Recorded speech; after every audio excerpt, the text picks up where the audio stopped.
ত্রিপুরা সরকারের প্রাক্তন ভূমি রাজস্ব মন্ত্রী, বিশিষ্ট কংগ্রেস নেতা, এই ধর্মনগরের আপামর জনগণের প্রিয় মানুষ হিসাবে যাকে সবাই জানতেন,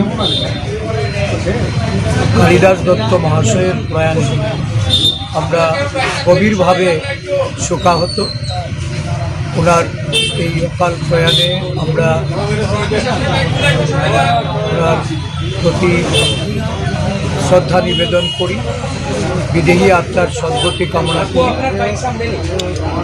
মন্ত্রিত্ব থাকাকালীন অবস্থায় ধর্মনগরের উন্নয়নে যার বলিষ্ঠ ভূমিকা ছিল, ধর্মনগরবাসী আজকে ওনার এই পরলোক গমনে শুধু ক্ষতিগ্রস্তই নয়, একজন বিনয়ী, ভদ্র এবং সমাজসেবককে হারিয়েছে। ত্রিপুরা প্রদেশ কংগ্রেসের পক্ষ থেকে আমি গভীর শোক ব্যক্ত করছি এবং ওনার পরিবারদের প্রতি সমবেদনা জ্ঞাপন করছি।